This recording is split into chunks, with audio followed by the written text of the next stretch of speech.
नमस्कार। आज है 22 नवंबर 2024 और आज के करंट अफेयर्स में आप सभी का बहुत बहुत स्वागत है। आज का क्वेश्चन है कि भारत का प्रथम संविधान संग्रहालय कहाँ खोला गया है, और इसका जवाब आपको मिलने वाला है आगे।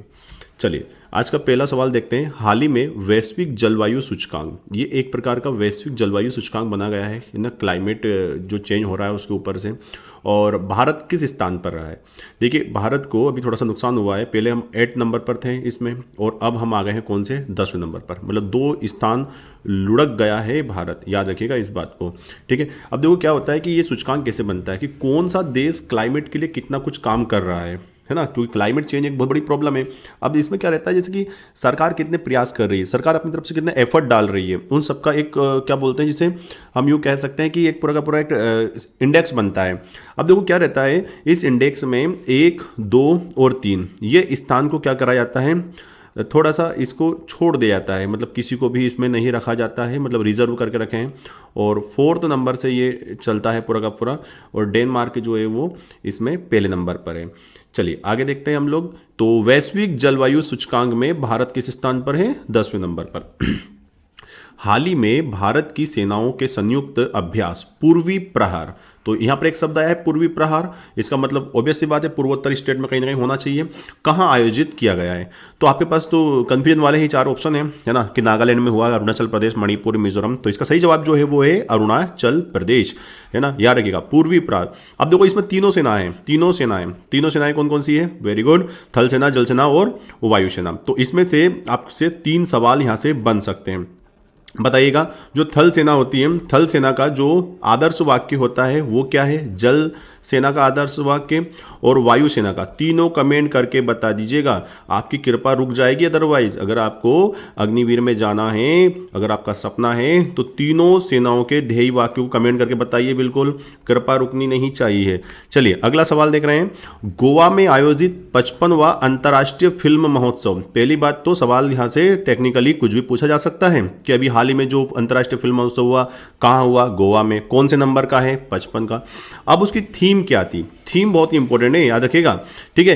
यंग फिल्म मेकर्स, ये फिल्म मेकर्स लिखा हुआ है यहां पर, थोड़ा सा ये मिस्टेक आ गई है टाइपिंग में। Young film makers, the future is now, the future is now. इस थीम के साथ गोवा में 55वां इंटरनेशनल फिल्म फेस्टिवल सेलिब्रेट किया जा रहा है। 20 नवंबर से लेकर 28 नवंबर 2024 तक ये फेस्टिवल सेलिब्रेट किया जा रहा है, ठीक है। तो थीम क्या है? The future is now. भैया आज ही है, भविष्य कहाँ है? बोले द फ्यूचर इज नाउ, भविष्य आज ही है, यही है।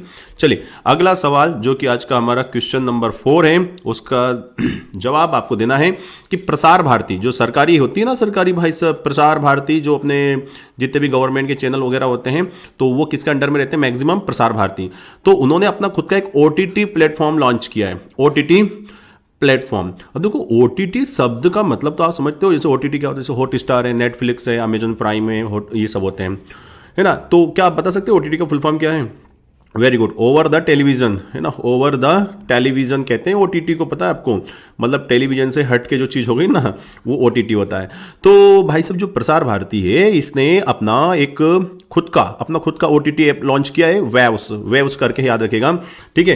Prasar Bharati launches Waves OTT of IFFI, sorry 8 है ये, 8 IFA कॉम्प्रिहेंसिव इंक्लूजन। इसमें 12+ लैंग्वेज रहेंगी, 10+ जनरल एंटरटेनमेंट, 65 लाइव चैनल रहेंगे जो भी गवर्नमेंट के वगैरह रहेंगे, वो सब। और प्रसार भारती तो समझते हैं ना, यस यस यस, है ना। आप तो शायद नहीं होंगे, लेकिन ये जो लोगो है ये 90s के किड का फेवरेट लोगो हुआ करता था, ठीक है। चलिए आगे बढ़ते हैं हम लोग। आज का 5वां सवाल है, बिहार एशियाई चैंपियंस ट्रॉफी राजगीर 2024 किसके द्वारा जीती गई? अब इस सवाल को थोड़ा सा डिकोड किया जाएगा। डिकोड कैसे करेंगे हम लोग? तो यहां पर एक सवाल है, तो एक ये बन सकता है एशियाई चैंपियनशिप ट्रॉफी 2024, तो ये एक सवाल से ऐसे डायरेक्ट आ जाएगा। दूसरी बात ये आ जाएगी कि ये चैंपियंस ट्रॉफी कहाँ हुई? राजगीर में हुई, राजगीर, ठीक है। अब ये राजगीर नाम की जगह है कहाँ? तो ये बिहार में है। तो यहाँ से 3-4 सवाल होंगे जिनको डिकोड करना पड़ेगा।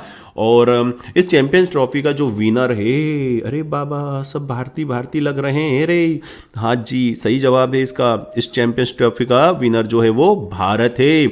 इस में भारत ने कूटा था, किसको कूटा है? चाइना को। चीन को हराकर भारत ने ये चैंपियनशिप ट्रॉफी जीती थी।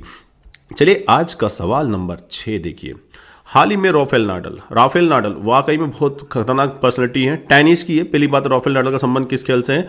अरे यार, ये तो चोट हो गई भाई। सवाल ही तो यही था कि राफेल नाडल द्वारा संन्यास की घोषणा की गई, उनका संबंध किस खेल से था? तो टेनिस से है। बताओ, आप पहले आंसर बोल दिया। ये रहा उनका फोटो, राफेल नाडल।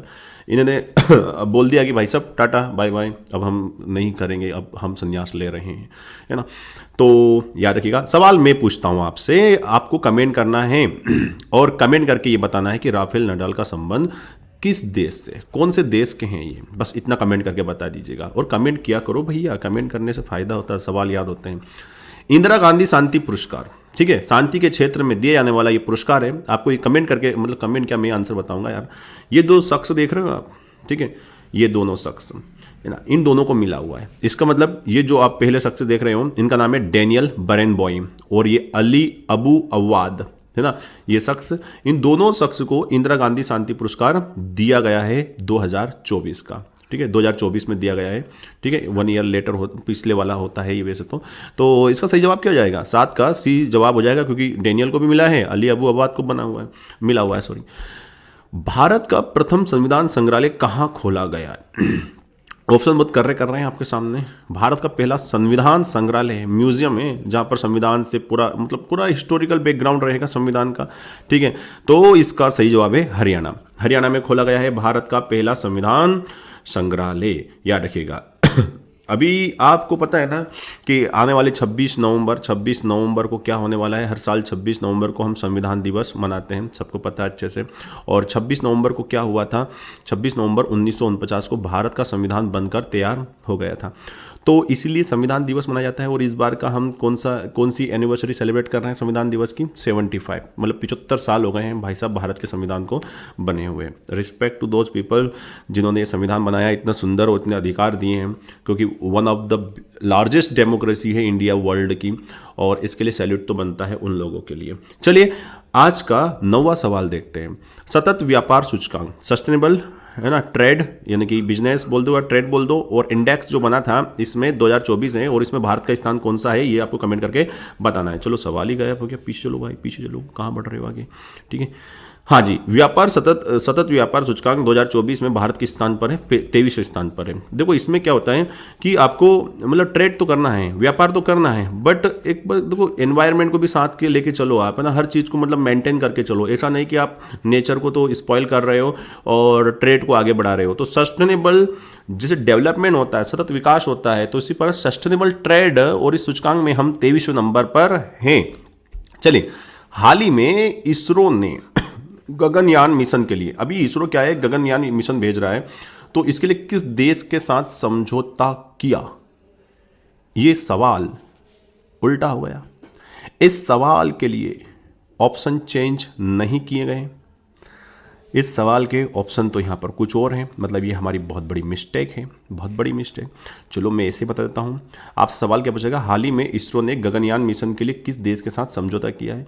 कुछ भी ऑप्शन रख लीजिए भाई साहब। ये साइना नेहवाल, ये बहुत बड़ी मिस्टेक हो गई। ये दिस इज टाइपिंग मिस्टेक नहीं था भाई साहब, ये तो बहुत कर्री वाली मिस्टेक है। चलो 4 ऑप्शन कुछ अपने मन से रख लो, एक ऑप्शन मेरे लिए छोड़ दो, क्योंकि मैं बता रहा हूँ आपको कौन सा देश है वो, ऑस्ट्रेलिया, ठीक है ना। तो भारत ने गगनयान मिशन के लिए किस देश के साथ समझौता किया है? ऑस्ट्रेलिया के साथ समझौता किया है, याद रखिएगा। बाकी तो ये तो प्रीवियस ईयर के क्वेश्चन के थे जो टाइपिंग, मतलब दिस इज मिस्टेक, है ना, आई एक्सेप्ट, मेरी मिस्टेक भाई साहब। गलती मानना बहुत बड़ी बात होती है, मैं मानता हूँ मेरी गलती है, ठीक है, सॉरी फॉर दैट। तो ऑस्ट्रेलिया के साथ समझौता किया है। और यहाँ से कुछ बच्चों चुन्नू मुन्नू टाइप के सवाल निकाल लेते हैं थोड़े से ना, एक बार रिवाइज कर लीजिए। 15 अगस्त 1969 याद है ना? हाँ जी। 1969 में क्या हुआ था? इसरो की स्थापना हुई थी। इसरो का हेडक्वार्टर कहाँ है? वेरी गुड, बेंगलोर में है। और लास्ट सवाल, इसरो के हेड कौन है वर्तमान में? वेरी गुड, इसरो के जो हेड है वो है M Somnath. Very good, very very good. तो सवाल थोड़ा सा मिस्टेक हो गया था, याद रखिएगा, बट इसको आप करेक्ट कर लीजिएगा अपने हिसाब से। ऑस्ट्रेलिया छाप दीजिएगा आप लोगों ने, बाकी इग्नोर आए नमा। तो ये थे आज के कुछ स्पेशल 10 क्वेश्चन। आई होप आपको अच्छे लगे होंगे। जय हिंद, जय Bharat, thank you very much. वंदे मातरम। Bye bye, take care.